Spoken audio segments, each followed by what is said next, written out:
Ya Kamu ini kuliah apa di sana? kuliah ini manajemen transportasi kok. Waduh, mau dibawa ke Indonesia jadinya. Iya sih, Lulus ke Indonesia. rencana rencana mau ke Indonesia sih emang. Oke lah kalau gitu kita mulai, ini udah aku rekam kok. Oke, boleh, boleh. Oke, kalau gitu aku buka dulu ya. Ya, saat ini saya sudah sedang bersama seorang pengusaha muda asal Indonesia di Amerika Serikat yang sudah terbilang sukses sepertinya ya. Dan uniknya seorang pengusaha muda ini mantan pemain sepak bola nih. Fans Arsenal juga nih kayaknya. Siapa Iya, lagi kalau harus. bukan Claudius Dipo Alam. Gimana kok? Halo. Baik, baik, baik. Kamu gimana? Iya, bagus lah di sini. Eh, Fans Arsenal juga nggak sih kok Dipo? Iya, Arsenal itu alasannya kan dulu mulai main bola habis nonton Dennis Bergkamp. Bergkamp itu Ah, kan lagi main Belanda. Ya udah itu setelah itu dia di Arsenal. Dari situ aku mulai follow Arsenal terus. Saya suka Arsenal karena dulu waktu zamannya Arsene Wenger berani main terbuka sama memainkan pemain muda sih. Karena itu sih Iya, benar, filosofinya. benar. Itu Iya, hebatnya filosofinya. iya. Oke lah kalau gitu uh, kita mau ngobrolin soal Kodipo Alam nih. Kenapa Kodipo Alam ke Amerika waktu itu? Karena kita kan sudah lama kenal lewat Facebook kan kok. Iya, benar, benar. Ya dulu kita, Jadi awal mulanya sebenarnya kayak kamu selalu mau ke Eropa kan, kita dari Indonesia itu. Jadi kan Koko pertama itu dari Indonesian Football Academy, umur 15 itu kepilih mewakili Jakarta, dari 1.500 orang itu dipilih 5 orang. Nah dari situ kita kumpulin jadi nasionalnya selama mungkin ada 4-5 bulan, jadi di karantina Indonesian Football Academy itu. Nah, nanti 5 pemain terbaik itu rencananya sudah harus dikirim ke Belanda. Udah dari situ udah terus latihan, fokus sepak bola segala macam kan. Koko pilih dari situ, daripada masuk ke Liga Suratin waktu itu Koko pilih di situ buat masuk Indonesian Football Academy. Nah, udah kepilih, udah di karantina 4-5 bulan, nggak sekolah, semua udah bela-belain. Ternyata seperti biasa, korupsi. Duitnya diambil, orangnya kabur. Jadi kita pemain muda kalau pikir kok begini lagi gitu loh. Sampai kapan harus seperti ini terus. Nah, itu setelah di itu dari situ karantinanya di Koko mana ya kok?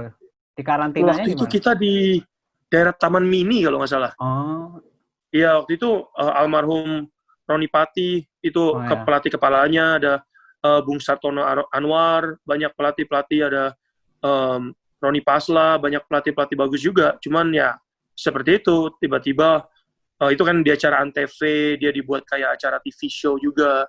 Setelah itu udah disepir aja. Dari situ Koko udah mulai mikir, wah kalau begini terus mau ngincar Eropa ya udah. Dari situ Koko kumpulin duit sendiri dari main bola, nabung sendiri. Sekitar umur 17 Koko lulus SMA langsung pergi ke Belanda sendiri. Waktu itu Jadi trial di udah Heemstede ya, di Nederland. start di situ sekitar 3 minggu, udah itu rencananya udah harus balik ke Indonesia karena visanya waktu itu kan masuk sebagai turis. Setelah di situ Hmm. udah kepilih, Koko harus balik apply buat sekolah, buat masuk ke dari visa visa sekolah, karena kan dia buat jangka panjangnya itu dari sekolah kamu bisa masuk ke akademinya. Oh, Waktu itu udah kepilih Heemstede sama satu lagi Feyenoord, waktu itu ada kasih ah, trial juga. Dia itu Koko seharusnya rencananya masuk sekolahnya di Delft. oke. Nah, tapi ya itu rencana Tuhan, pulang Indonesia, urus segala macam, ya udah urus segala macam, kok waktunya udah mungkin ada sekitar 2 bulan. Koko udah nggak sabar lagi, udah di Indonesia latihan terus, ada gimana mau ikut klub nggak, teman-teman semua udah masuk klub Liga Indonesia kan. Koko dari dulu bilang nggak mau, aku nggak mau main Indonesia, mau main di luar. Rencananya dari dulu emang udah, karena ya ras semua segala macam, sebagai kayak Chinese descendant kan kamu tahu sendiri. Dari Iya. situ Koko pikir harus proof ke luar negeri, kalau boleh jalan Tuhan dipanggil ya kita balik lagi. Tapi setelah itu ya udah kita apply visa ke Amerika juga. malah Amerika yang diambil. Jadi di Amerika gitu. waktu itu tahun 2006 itu David Beckham kan datang. Pertama kalinya MLS datang David Beckham, dan itu Koko dapat undangan buat trial di LA Galaxy. Dari situ udah oke, kita ambil, udah sampai di sini 1 minggu, itu sekitar November. Trial itu dia mulainya Januari, Koko jadi harus ada sekitar 2 bulan buat biasain udara kan. Ya udah, akhirnya rencana di Amerika, udah di Amerika sekitar 2 minggu, dapat telepon dari Belanda. Visanya semua udah keluar, kamu bisa masuk ke sekolahnya, gimana mau rencananya? Mau ke Belanda nggak? Dia nggak tahu waktu itu Koko udah di Amerika. Jadi papa telepon, gimana kamu maunya? Ya cuman udah itu, Koko udah janji papa mama sebelum pulang itu sama janji diri sendiri, udah nggak mau pulang Indonesia sampai bisa berhasil. Gitu ya. Iya, jadi udah dari situ Koko udah rencanain, udah nggak mau pulang. Waktu itu pun ke Amerika itu Koko cuma bawa $400. Duit semuanya kita kasih orang tua, udah Koko bilang nggak bakal mau pulang lagi, karena Koko belajar kan, selalu Koko bilang, desperation is the highest motivation. Jadi kalau kamu udah desperate, kamu udah bener-bener, apa istilahnya, udah di ujung tanduk gitu, itu saatnya kamu benar-benar harus berpikir, bukan cuma buat bertahan hidup, tapi kamu bisa nggak, apa, dari survival mode itu, dari survival mode, kamu bisa nggak thriving, kamu bisa nggak, dari instead of kamu berpikir bertahan hidup, kamu harus bisa menjadi sukses. Dari situ, Koko udah 17 tahun, datang ke Amerika, awalnya itu nggak tahu siapa yang jemput. Koko aja nggak tahu mukanya kayak apa, aja nggak tahu. Dia jemput, bawa ke apartemen, kita tinggal di Chinatown, orang Indo, tapi satu apartemen itu, satu ruangan, satu kamar mandi, 13 orang. Itu tidurnya itu kayak ikan teri. Itu lucu. Jadi udah tidur di ruang tamu, udah tidurnya kayak kecil-kecil, kayak ikan teri aja gitu tidurnya. Tapi puji Tuhan waktu itu ya gitu, Koko waktu umur muda itu nggak ada takut sama sekali. Jadi tapi gimana itu dengan $400 itu kok? Nah itu sisanya ya mukjizat Tuhan. Udah dari 400 itu Koko harus bayar $200 uang ke uang sewa, $220 waktu itu. Udah itu uang sekolah udah dibayar di Indonesia. Jadi uang sekolah itu Koko ada waktu sekitar 1 bulan buat sekolah. Setelah itu Koko harus cari duit sendiri. Nah dari situ mulai cari-cari kerja juga, karena kan waktu itu visa Koko international student. Udah itu sepak bola itu trialnya itu nggak sampai dibukanya Januari 31. Karena kan waktu itu musim di sini namanya Thanksgiving, udah itu ada Christmas juga, jadi mereka kan off season. Ya udah, tapi Koko harus ke sini buat biasain udara, biasain semuanya, dinginnya segala macam kan. Ya udah Koko. Ternyata kita cari-cari kerja, udah itu ada yang offer Koko kerja di luar kota. Jadi sama teman sekitar 2 jam lah, kayak Jakarta ke Bandung gitulah. Di sini kita naik kendaraan itu, udah Koko pekerjaan pertama jadi tukang cuci piring.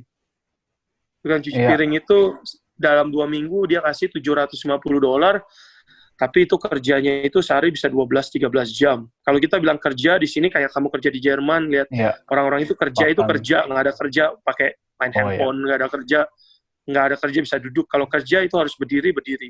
Tapi ya dari situ udah Koko nggak pernah kerja kan seumur hidup di Indonesia. Taunya ada pembantu, kemana-mana udah tinggal mau cuci piring aja mesti dimarahin sama orang tua kan. Tapi ya di sini ya puji Tuhannya kayak itu, God humble you. Makanya waktu Koko di sini udah ambil, Koko nggak ada takut, kita cuci piring, itu cuci piringnya restoran buffet lagi kan, restoran all you can eat, itu capek sekali udah. Tapi setelah itu, setelah setiap kali pagi latihan, kerja 12 jam, pulang latihan lagi, jadi ke tempat kerja pun lari bolak-balik. Setelah 2 minggu itu, Koko dapat uang $750. Udah bisa bertahan hidup 1 bulan lagi. Nah setelah 1 bulan ya sama juga. Setelah itu Tuhan yang bimbing aja terus. Koko jalan ke mall, dekat-dekat mall situ teman-teman lagi cari kerja, ada orang tawarin pekerjaan. Cuman uniknya juga, selama 3 tahun itu kan Koko belum bisa dapat izin kerja. Karena kan waktu itu international student. Nah tapi waktu itu, puji Tuhannya ya orang mau bayar Koko itu dari cash. Seharusnya kan itu istilahnya ilegal, seharusnya nggak boleh. Tapi ya itu jalan Tuhan, dia berani bayar cash, udah itu tanggal 31 Januari datang, Koko trial, yang ngambil itu ternyata bukan Galaxy, yang ngambil itu namanya Chivas USA. Itu kayak klub Meksiko di Guadalajara, Meksiko. Dia buka tahun pertama di Amerika. Udah dari situ Koko ambil, masuk akademinya 17, umur 19.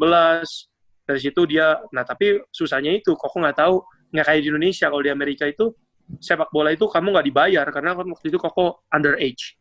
Koko waktu itu umur 18 tahun. Jadi Koko harus dapat social security, harus dapat izin kerja, semuanya itu dia bantuin dapat, tapi selama itu tax prosesnya itu sekitar 2 tahun. Selama 2 tahun itu ya Koko main bola nggak dibayar, tapi ya dikasih buat izin kerja semua dikeluarin. Jadi Koko harus sekolah, kerja, main bola. Tapi Koko nggak bisa kasih tahu mereka itu kalau Koko kerja. Karena kan kerjanya itu istilahnya ilegal. Iya. Ya, tapi dari situ udah istilahnya dibentuk karakter, dibentuk disiplin. Karena kadang pun tidur sehari bisa 3 jam, 4 jam. Karena Koko harus naik bis ke tempat latihan, ke tempat kerja. Kadang harus lari, kejar bisnya.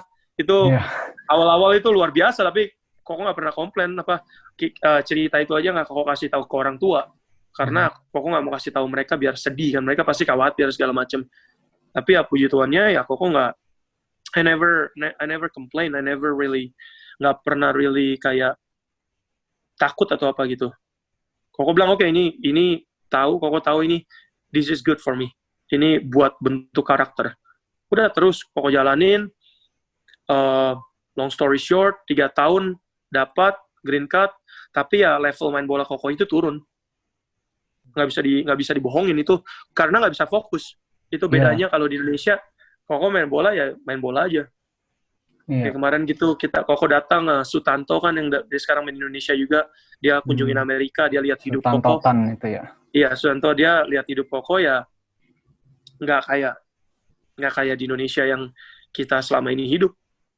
Karena benar-benar sendiri, waktu di Amerika pun yang klub Chivasnya itu, jadi kamu nggak ada keluarga? Nggak. Dia bilang, jadi aku bilang ya karena aku harus dibayar, kalau nggak dibayar nggak bisa hidup. Dia bilang, kita bisa bayar kamu, tapi setelah kamu dapat izin kerja. Karena kan nggak bisa bayar tanpa ada namanya ID tax yang buat bayar pajak itu. Nah, dia akhirnya setelah 3 tahun itu, keluar 2 tahun aku dapat ID tax, semua, udah itu tahun ketiga dapat green card. Oke. Ya, dapat green card jadi permanent residence, tapi ya udah main level bola itu diturunin terus. Jadi dari Akademi Chivas main MLS, turun ke USL. USL tuh Liga Divisi 2-nya. Dari USL turunin lagi ke PDL. PDL tuh Divisi 3-nya. Dari situ udah, karena level Koko nggak bisa dibohongin, turun, capek. Karena mau main bola pun dia bilang, kenapa kamu kok main bolanya sekarang capek, kayak nggak bisa fokus. Tapi Koko nggak bisa kasih tahu, karena saya harus kerja. Iya. Kurang istirahat itu 8 gitu ya. jam kerja di kaki. Iya. Itu Koko jadi situ ada 2 bulan libur season off. 2 bulan itu Koko nggak bisa main bola, nggak bisa sentuh bola sama sekali karena harus kerja pagi siang malam buat bayar uang sekolah. Karena uang sekolah itu kan international student mahal sekali. Iya. Nah, itu di situ. Terus gimana kok main di Amerika itu yang mana kita tahu kalau di Eropa kan olahraga sepak bola itu nomor 1. Kalau di Amerika NBA bahkan jauh lebih populer dibanding MLS. Itu gimana tuh kalau kayak gitu? Pembinaannya kayak gimana? Resikonya ya itu dia, ya susahnya ya di situ, karena waktu itu, apalagi waktu itu sebelum David Beckham datang kan, David Beckham datang itu mulai populer, tapi kan setelah itu sekarang ada Andrea Pirlo datang, David Villa, jadi sepak bola masih lebih bagus, tapi masih belum nomor 1, karena dia kan ada football yang tabrak-tabrakan itu, NFL, dia ada NBA, jadi ada baseball pun masih buat duit lebih banyak daripada sepak bola. Kayak di sini pun Koko ada teman 2 orang main istilahnya Liga 2-nya yang kemarin Sutanto coba itu kan, di USL itu. Standarnya menurut Koko kayak Sutanto pun bisa masuk, main Indonesia masih bisa masuk. Bedanya itu, mereka itu di situ, dia sistemnya bagus segala macam, tapi buat sistem gajinya itu nggak besar. Di MLS saja gajinya kalau dibandingin pemain NBA ya nggak besar. Kayak waktu David Beckham pertama kali datang ke sini itu pun gaji dia 500 kali lipat gaji pemain lain mostly. 500 kali lipat. 500 kali lipat. Nah, kamu bayangin kamu sama-sama main bola di lapangan yang sama, pakai baju yang sama, tapi kamu tahu gaji dia. Kamu mesti main sampai setengah mati, dia gaji 1 bulan udah santai-santai. Harus kerja kerasnya sama, latihannya sama. Kan itu yang kadang jadi istilahnya kayak di Indonesia juga, kayak di sini juga ya, kayak jealousy gitu kan. Nah, itu dia susahnya. Mereka lagi coba ngomongin kan sekarang cari sponsor semua, makanya MLS sudah dipenuhin pemain-pemain bintang, udah mulai bagus. Tapi yang divisi 2-nya ini, yang buat main-main mudanya, yang USL ini, mereka harus kebentuk lagi. Karena kadang, kayak di sini yang New Mexico kan dia bentuk 2 tahun lalu itu, wah ramai sekali. Penontonnya paling banyak di tempat Koko ini sekarang. Nah, tapi kalau yang klub-klub lain, kadang yang datang 200 orang, 300 orang, kayak main Tarkam aja yang datang, nggak ada yang datang. Yang datang nonton pun paling mungkin orang-orang keluarganya mereka. Karena masih belum populer. Itu dia. Kalau di sini juga kalau ada kompetisi amatir gitu, tapi divisinya bawah banget gitu, aku biasa juga kadang-kadang main juga, yang nonton juga dikit. Iya, benar. Karena ya kalau apalagi kamu kayak di Eropa gitu kan ya, istilahnya kompetisi amatir kan, kayak Tarkamnya ya. Jadi orang paling jarang nonton. Gitu. Iya, tapi kalau di sini kan kayak USL itu udah kayak Liga 2-nya gitu loh. Jadi iya udah pro, karena kayak mereka pun main lawan klub MLS segala macam. Tapi ya sepak bola masih nggak terlalu populer lah kasarnya. Gitu. Terus kita ini nih pingin aku pingin tahu tentang rasanya waktu dipanggil timnas tuh kok. Tapi sebelum jawab, aku ini kasih video yang aku udah siapin terlebih dahulu nih. Kita nonton dulu. Pelatihan timnas PSSI kembali berlanjut hari Sabtu, meski sehari sebelumnya ditinggalkan seluruh pemain yang membela tim Liga Super Indonesia. Timnas yang rencananya akan berlaga di Piala AFF bulan November itu terus berusaha melengkapi skuad dengan mendatangkan pemain-pemain barunya. Salah satu pemain yang baru bergabung adalah striker yang pernah membela klub amatir Amerika, Chivas, Claudius Dipo Alam. Meski waktu persiapan terbatas, pelatih timnas, Neil Maizar, belum memastikan skuad yang akan dibawanya ke Piala AFF. Neil Maizar akan merekrut pemain, termasuk menunggu pemain-pemain Liga Super kembali bergabung. Dan untuk penambahan pemain yang lain, mungkin setelah ini karena diumumkan sebelum Lebaran, mungkin setelah Lebaran ada penambahan pemain 5 atau 6 pemain tambahan nanti. Belum fit, nanti ada penambahan, kita diskusikan dengan tim pelatih dulu. Itu prospek buat AFF, kebetulan saya masih belum bisa melihat sejauh mana karena ini pertama kali latihan, cuman latihan dasar tadi sangat baik dengan shooting 1 touch. Pertama kali saya belajar bagaimana harus bisa memberikan long ball dengan 2 bola, itu hal-hal baru, tapi saya melihat prospek yang bagus.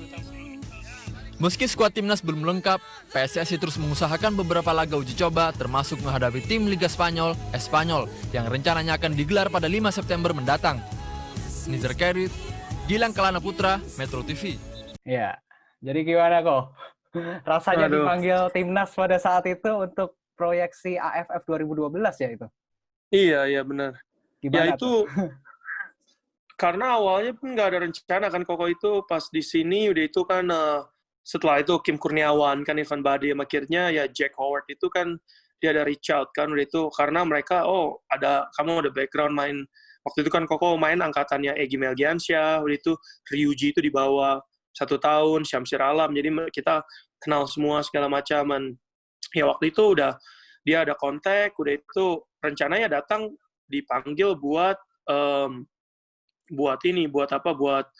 main di Persija kan trial.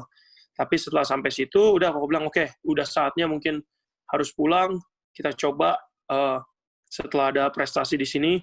Koko pulang gitu pertama kali datang Arema IPL. Nah itu salahnya itu Koko nggak tahu IPL ISL.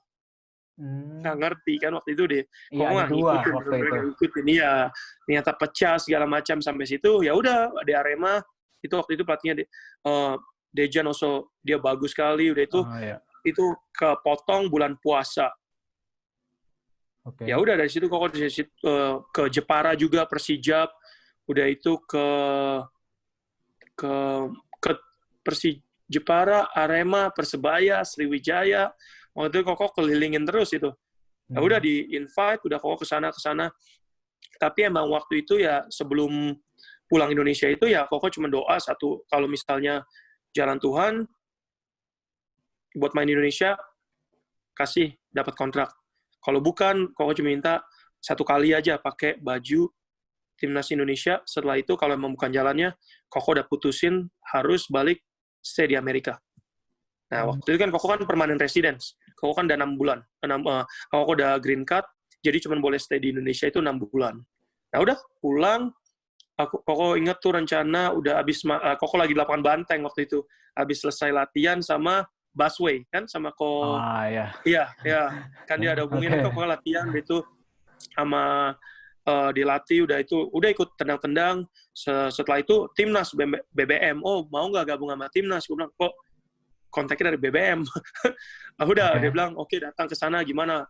Mau nggak? Udah itu Koko bilangin, Koko Acuan itu bilang, oh ini ada panggilan timnas, bener atau enggak? Dia bilang, oke, kita coba aja ke sana, ke lapangan yang angkatan udara itu yang dekat di Hotel Santika kita stay-nya. Jadi udah sampai sana Hotel Santika, depan ketemu Irfan Bahdim, udah itu ketemu Ferdinand Sinaga. Oh berarti ini bener, aku bilang. Ya udah sampai sana dikasih hotel satu kamar, udah itu udah kita di sana latihan mulai, udah itu ketemu Neil Maizar, ya udah 3-4 hari latihan, dia tanya gimana, ngapain di Amerika, udah setelah itu hari pertandingan persahabatan itu, tahu-tahu Koko dipasangin starter. Wah, oke, kasih starter, ya udah, nggak tahu bakal jadi starter kan, starter masukin sayap kiri, ya tapi sistemnya itu emang masih bingung, karena mereka mau mainnya 4-4-2, tapi model mainnya 3-5-2. Waktu itu lawan apa itu, Kyo? Dia lawan Angkatan Darat kalau nggak salah. Oh, iya. Iya, waktu itu ya mainnya masih nggak kompak sama sekali kita. Iya. Mainnya karena pertama kali baru bisa main, tapi emang mungkin rencananya itu. Tapi Koko dimainin di sayap kiri, ya udah, Koko emang nggak masalah main dimanapun bisa. Jadi udah main sayap kiri, tapi ya itu sistemnya itu Koko masih bingung. Depan 10 menit Koko masih bingung sampai dia jelasin babak kedua, oke, ini dia maunya main gini karena dia mau main 4-4-2. Tapi Indonesia kebiasaan main 3-5-2. Jadi dia mau sayapnya itu turun, tapi kalau 4-4-2 kita nggak harus turun all the way back. Kita harusnya tunggu di samping, makanya agak bingung di sistem, tapi ya situ main sampai menit mungkin 75 atau 80, udah itu ganti. Setelah itu udah itu puji Tuhan, setelah itu dia bilang, oke, itu kan liburan puasa. Liburan puasa, mulai cari klub segala macam, nah dari situ Koko mulai cari-cari klub segala macam. Ke Sriwijaya, Persebaya, tapi ya belum dapat sama sekali. Mungkin waktu itu yang menurut Koko setelah udah mulai biasa, kan waktu itu ada adaptasi setelah timnas di Arema, Koko masih belum biasa. Udah itu pas di Sriwijaya sama di Jepara itu Koko udah biasa itu. Cuman ya masih belum kambil. Ya dari situ udah Koko bilang gimana nih, mau terus apa enggak? Mau terus apa enggak? Waktu itu yang Koko seleksi sama-sama ada Rizky Pelu. Koko lihat dia main Sriwijaya, dia pun nggak ambil. Koko bilang nih Rizky Pelu bakal jadi main bagus ini. Yeah. Koko lihat dia main, udah itu sure enough dia diambil sama sekarang Makassar jadi satu pemain yang paling bagus dia. Udah itu di Sriwijaya waktu itu ada Ahmad Juprianto juga kan, dia di Asiop, waktu kita di Asiop sama-sama. Cuma dia 1 tahun lebih tua. Iya dia 2 tahun lebih tua. Jadi ketemu di sana juga. Koko bilang kamu bakal main, dia bagus, dia akhirnya setelah itu masuk timnas juga kan dia. Ya udah, tapi dari situ udah rencana, oke, gimana nih, ada satu tawaran buat tanda tangan kontrak. Di mana itu? Tapi Koko nggak ambil karena dia suruh tanda tangan kontrak di kertas kosong. Udah itu minta 30% dibayar ke pelatih. Koko hubungin, Koko bilang ini kok begini? Udah itu Koko ada hubungin, Koko langsung hubungin sama orang kepala yang waktu itu ada jalanin PSSI. Dia bilang, oh sorry Dipo, ini emang ada dengar kasus seperti ini, tapi nggak ada pemain yang berani aduin. Kamu berani aduin? Aku bilang, ya aduin. Aku bilang, aku aduin nggak masalah, karena ini nggak benar. Karena mental Koko udah gede di Amerika, belajar di Amerika, what is right is right, what is wrong is wrong. Tapi ya salahnya itu, ya mafianya kan ternyata nggak bisa diberantas seperti situ aja. Setelah Koko aduin, besokannya masuk di koran. Dipo Alam nggak bisa main bola. Oke. Waduh. Ya. Ternyata Dari situ ya udah. gara-gara itu. Susah. Ya. Oke. Dari situ susah cari trial, tapi ya udah. Tapi Koko udah itu udah sekitar 4-5 bulan juga. 4-5 bulan udah. Koko bilangin, kita tahan yang kontrak ini, Koko nggak bilang yes atau enggak. Yang 30% itu Koko laporin, tapi dari belakang. Dia nggak tahu Koko laporin. Tapi setelah Koko bilang, oke, aku mau pulang ke Amerika dulu, karena aku lihat gimana. Udah, masukin koran, ya udah. Koko bilang, oke, putusin balik ke Amerika dulu, coba lihat gimana. Pas balik ke sini, Indonesia soccernya di-ban sama FIFA. Iya, waktu itu Minggu ya. balik. Iya. Ya, nah itu udah, Koko bilang, itu jalan Tuhan.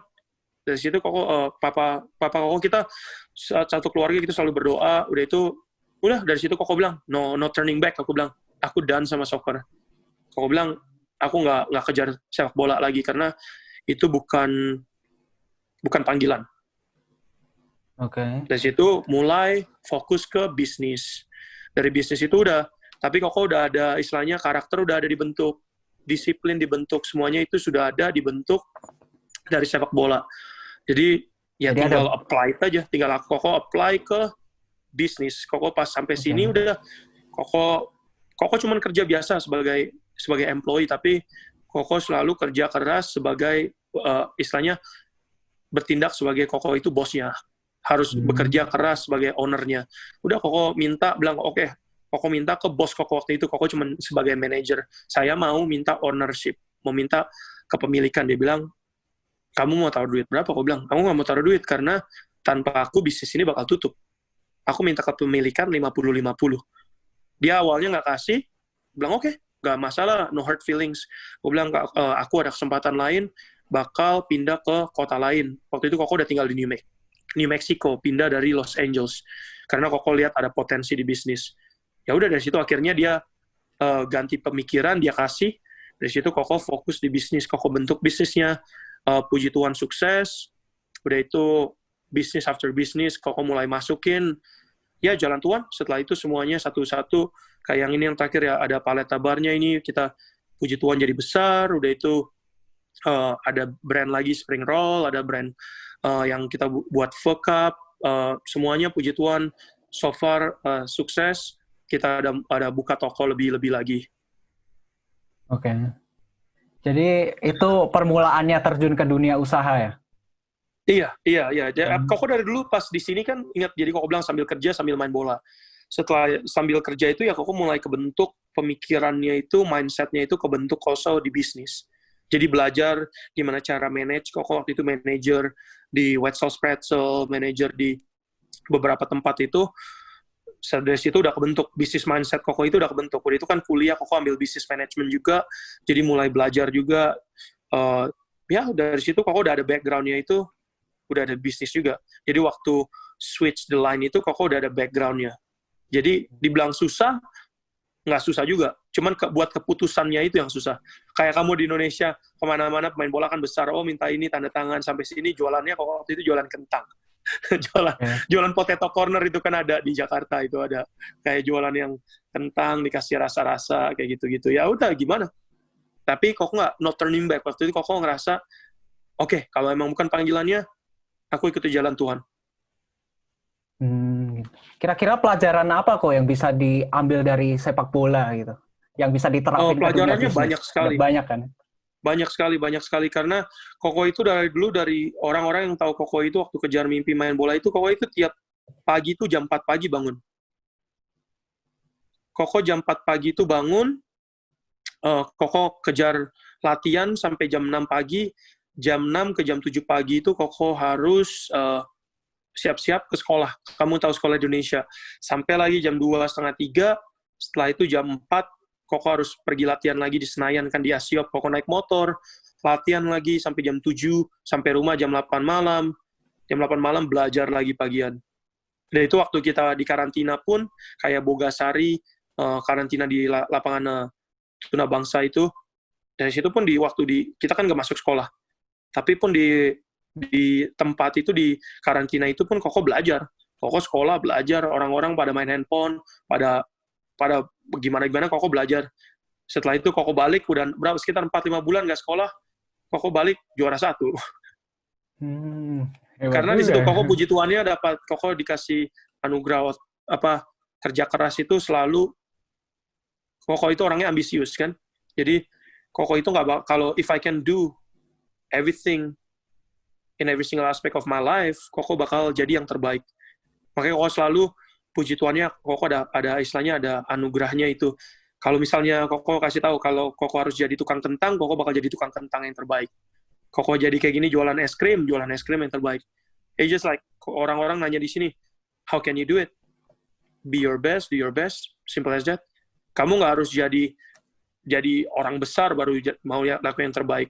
Itu karena salahnya orang-orang di situ. Kamu mau nunggu main buat Real Madrid baru main yang terbaik, tapi waktu main buat Persija nggak mau main yang terbaik, kan doesn't make sense. Itu dari situ yang Koko banyak belajar. Easy. Koko kalau misalnya orang latihan seminggu 4 kali, Koko mau jadi lebih baik dari dia, ya Koko latihan 10 kali. Dia latihan cuma sore, Koko latihan siang sore. Itu yang waktu itu inget Koko di Bogasari itu orang-orang pada istirahat.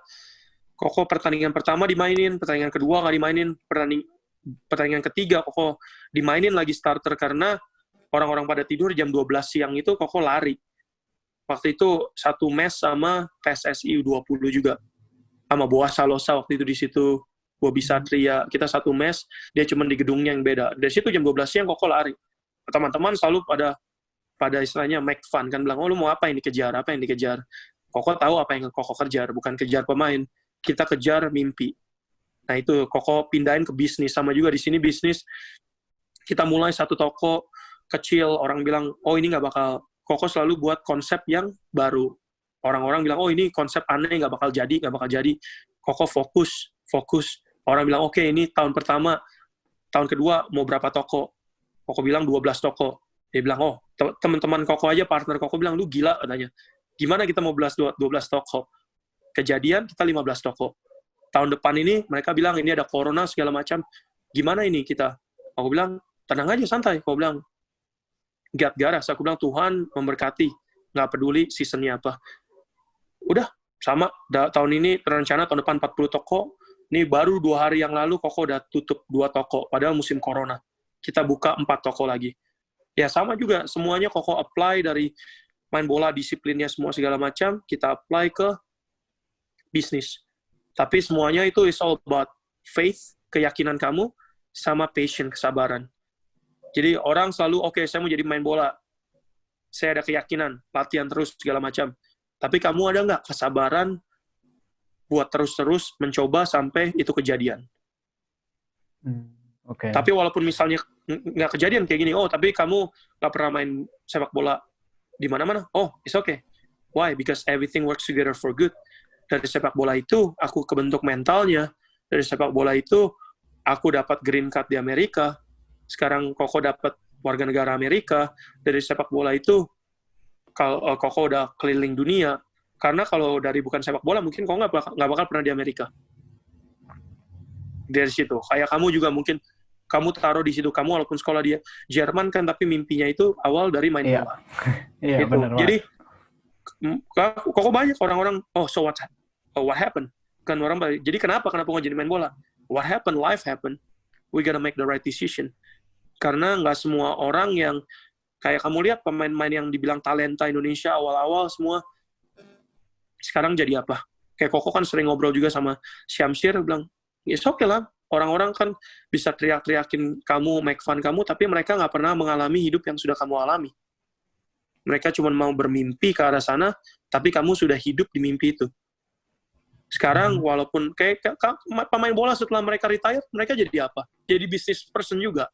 Mereka jadi apa? Mereka akhirnya mau buka ini, buka itu. It's just matter of time. Koko bilang, waktunya harus dipilih aja. Jadi ya itu pelajarannya. Koko selalu kasih tahu, never look back. Karena kalau kamu selalu melihat masa lalu kamu lebih baik daripada masa depan, berarti masa depan kamu suram. Masa depan harus lebih baik dari masa lalu. Belajar dari masa lalu, kebentuk. Sekarang kita terus apply it, masa depan jadi lebih baik kan.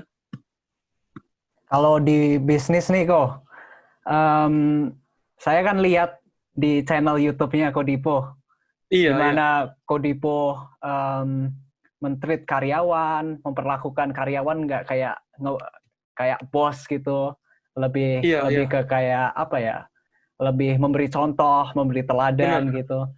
Kira-kira itu ada pengaruh dari sepak bola nggak sih di kepemimpinan di lapangan atau apa gitu?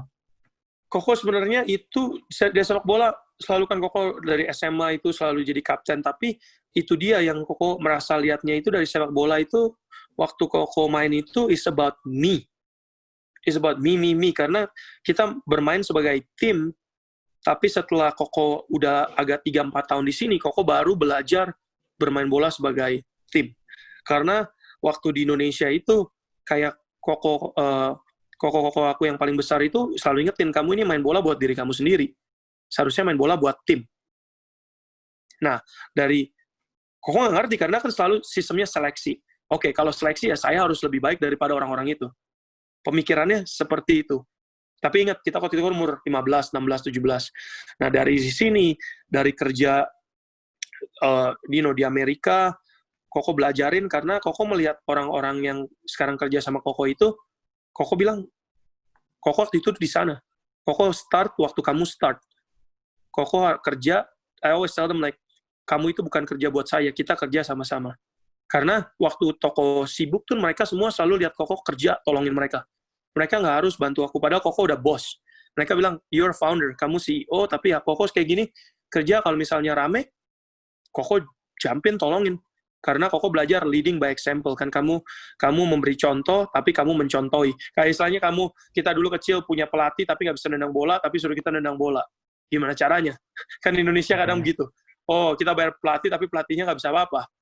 Kita, oh ya, kayak gitu. Sama hidupnya itu ya, di sini bisnis sama. Koko belajarin, tapi itu belajarin lebih banyak dari pengalaman hidup Koko di Amerika, daripada dari sepak bola. Tapi setelah dari sini, waktu Koko main bola di Indonesia, kan buat ke teman-teman, waktu di tim nasional, Koko apply di situ. Karena itu bukan main buat diri sendiri. Waktu Koko seleksi, ada peluang seharusnya Koko bisa masukin, Koko nggak masukin, Koko kasih ke samping karena dia peluangnya lebih besar, dia masukin. Ditanya, kenapa kamu nggak masukin sendiri? Karena Koko bilang, aku main sebagai pemain tim, bukan pemain individu. Tapi waktu seleksi, dia bilang, tapi kamu seleksi, kamu seharusnya pentingin ke individu. Aku bilang, it's okay. Aku bilang, nggak mau dipilih, nggak apa-apa. Tapi Koko udah tahu what is right.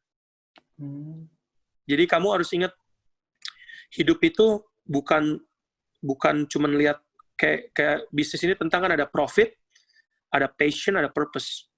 Banyak orang yang cuman maunya profit, maunya untung. Tapi dia lupa passionnya. Mereka kerja, mereka hate their job. Mereka itu mereka kerja, tapi mereka nggak suka kerjaannya. Sama yang ketiga, mereka nggak ada purpose, nggak ada tujuannya. Dari sini nih tujuan saya ini apa? Hidup ini dari pekerjaan yang saya punya ini tujuannya apa? Mereka nggak punya itu. Nah, kalau kamu punya profit oriented, passion oriented, purpose oriented, itu hidup itu bisnis, sepak bola, segala macam dalam hidup. Kalau kamu udah tahu tujuan hidup kamu, purpose kamu, keuntungan, passion itu semua bakal ngikut sendiri. Itu yang banyak orang-orang istilahnya nggak punya, kehilangan. Mereka nggak punya tujuan hidup, ya itu dia bahayanya di situ. Nah, Koko sekarang banyak belajar dari situ. Tujuan hidup Koko di sini, sekarang Koko lihat employee itu, Koko lihat orang-orang di sekitar. Tujuannya kalau bisa Koko bantu mereka menjadi sukses, bisa buka jalan buat mereka menjadi sukses, itu tujuan Koko. Nah, itu dia yang buat bisnis sukses juga. Because aku bilang, I set people up for success, karena kalau mereka sukses, Koko juga bakal jadi lebih sukses. Karena mereka kan yang bentuk Koko. Mereka yang bentuk company kita. Tapi kalau kita cuma pentingin kepentingan, oke, saya mau jadi, pokoknya keuntungannya buat saya, tapi kamu nggak bentuk mereka, ya mereka ngerasa cuma sebagai employee, tapi kita nggak treat mereka sebagai employee. Koko treat mereka sebagai future owner. Koko treat mereka sebagai future entrepreneur. Itu yang buat company kita besar, orang-orang di sekitar juga kayak di sini mereka bisa respect, mereka bisa appreciate Koko satu city, siapa aja yang butuh bantuan, bukan employee Koko, siapa aja yang butuh bantuan, kalau Koko bisa kasih nasihat buat mereka, Koko bantu, karena awalnya ya Koko dari situ, kalau nggak ada orang yang bantu Koko, kasih Koko kerjaan waktu Koko nggak ada surat-surat, Koko nggak bakal bisa bertahan hidup. Sekarang masih main sepak bola nggak sih kok? Masih main. Cuman kan di sini corona lagi off juga kan. Jadi tapi ya Koko biasa latih. Koko masih ada latih anak-anak kecil juga. Ini tanggal Juli tanggal 5 ada kompetisi di Los Angeles kan, Koko diundang. Jadi udah kita ke sana, Koko main lagi nih. Ngelatih. Cuman di sini biasa main futsal. Private juga Koko ada latihan 3-4 anak kecil. Mereka udah main di levelnya kayak di sini udah kayak level wakilin Jakarta, mereka bagus juga. Kok udah latih mereka sekitar 3-4 tahun juga kan. Jadi private gitu ya? Iya. Keren juga. Suruh latih tim, aduh capek. Banyak kan urusin anak-anak kecil itu kan, aduh capek. Mendingan yang Koko pilih-pilih aja yang bagus, oke. Kita bisa lihat dia ada talenta, kita pilih. Tapi kadang-kadang yang baru mulai main juga nggak apa-apa Koko latih, tapi Koko biasa satu session gitu 3-4 orang aja. Karena kalau terlalu rame, waduh, nggak bisa diaturnya, susah kan? Berarti masih berkecimpung di dunia sepak bola juga ya? Oh, harus. Iya. Harus. Karena kayak gini pun, waktu nggak bisa main bola, aku harus ke gym atau apa, karena ya badan nggak bisa. Kalau udah biasa grow up-nya, itu kan kita main bola, olahraga. Kalau nggak olahraga itu bisa sakit kok. Oke, kok di Alam. Ini kayaknya kita udah lama banget. Iya ya. Ya, terakhir dah pesan-pesan buat yang pingin main bola gitu, mungkin pingin jadi pemain sepak bola profesional gitu, ke luar negeri gitu. Karena kan kita tahu kalau di Indonesia sepak bolanya sangat kurang lah dari dulu. Iya. Pasti kan cita-citanya ingin ke luar negeri gitu. Kira-kira ada pesan-pesan nggak terakhir? So, pesannya yang pertama itu harus berani. Karena kan kamu keluar negeri itu semua beda budaya, beda bahasa, harus berani. Jangan takut, ini gimana. Pertama, kamu harus berani. Yang kedua, jangan pernah pikir, kalau misalnya gagal, saya bisa pulang. Itu yang menurut Koko banyak orang-orang pemain talenta Indonesia yang salah. Karena mereka selalu pikir, okay, there's a plan B. If I don't make it, I'll go back home. But it's not supposed to be like that.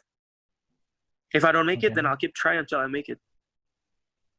Kalau kamu mau keluar negeri ya itu, kayak Koko bilang, walaupun misalnya kamu nggak diterima ya kamu harus cari klub. Tapi setelah itu kan masalahnya itu mentalnya itu sudah sebagai mental pemain bola.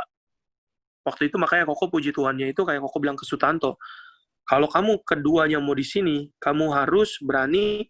Kalau harus kerja ya kerja. Tapi saya bakal terus coba cari-cari tim di Amerika ini yang bakal masukin. Tapi akhirnya Sutanto pilih berkarir di Indonesia aja ya? Itu short term. Ya kita ada udah buat plan sih. Kita sama-sama udah buat plannya gimana. Karena kan di sini ya Koko dia bakal datang ke sini lagi. Kita udah ada beberapa klub juga yang kita bakal cobain. Tapi waktu itu ya pertama kali datang ke sini itu ya dia open trial kan, dia namanya open trial itu, jadi pemain-pemainnya itu sudah dipilih sebelum trialnya di open. Nah itu yang kita salah koneksinya di situ. Tapi sekarang Koko ada ketemu teman-teman, udah ada koneksi segala macam, jadi mereka bisa kasih fair, jadi dia bisa ikut latihan. Karena kalau trial itu kan di sini bukan kayak di Indonesia, kamu dikasih 3, 4, 5 hari enggak. Trial itu cuma 1 jam, 2 jam. Kamu main pulang. Adaptasinya nggak dipikirin sama mereka gitu. Soalnya kan adaptasinya susah juga kan. Saya pernah ngobrol sama Ko Febrianto Wijaya itu waktu dia masih main di Persela. Dia bilang gini bahwa main di luar negeri bagus, belum tentu main di Indonesia bagus gitu. Bener. Sutanto kan juga lumayan bagus kan di Indonesia, lumayan bagus banget lah bisa dibilang. Kalau ke Amerika pasti butuh adaptasi tapi pasti. Bener. Dia main setelah 2 minggu, 3 minggu itu dia mulai main gayanya dia. Dia mulai main bagus dia. Tapi ya itu, kita harus cari klub yang offernya dia ya juga bagus. Karena pas itu kan dia datang ke sini kan juga sebagai ini apa, sebagai turis. Jadi either way dia harus pulang, ganti izin kerja semua segala macam. Nah, itu dia yang Koko challenge itu kadang alasannya kayak Irving Musen kan juga sama, dia harus pulang dari Belanda buat izin kerja semua segala macam kan. Ya itu karena takutnya itu ya susahnya itu kalau kita ambil green card, berarti ke depannya ada warga negara, ganti warga negara. Nah, itu dia susahnya. Tapi ya menurut Koko kalau pesannya itu as simple as kamu datang, jangan pernah look back. Oh, oke, kalau misalnya gagal saya pulang Indonesia, nggak ada. Itu kalau mereka pemikirannya nggak bisa di situ, nggak bakal bisa sukses di luar negeri. Oke, kalau gitu. Makasih banget kok Dipo Alam udah mau sama-sama berbagi di sini. Ada yang mau dipromosikan channel YouTube-nya, mau dipromosikan nggak kok Dipo? Waduh, boleh, tapi bukannya apa, Koko lagi sibuk sekali itu pun yang kan ada orang yang jalanin channel YouTube itu kan. Oh iya. Bukan Koko jalan sendiri. Aduh, tapi boleh, tapi ya Koko di situ. Aduh, ini aja kan bolak-balik meeting semua dan travel. Jadi Koko belum benar-benar update, tapi kayak gini ada orang interview, ada apa, biasa dia update sendiri di Facebook-nya mereka atau apa. Koko share aja. Tapi harus tambah lagi. Lagi sibuk banget ya. Oke. Iya. Oke, kalau gitu. Makasih banget kok Dipo. Thank you. Selamat bekerja lah. Soalnya ini di Amerika kan pagi kan. Makasih banget kok Dipo. Harus mulai. Oke, take care ya kamu ya. God bless. Iya. Bye-bye.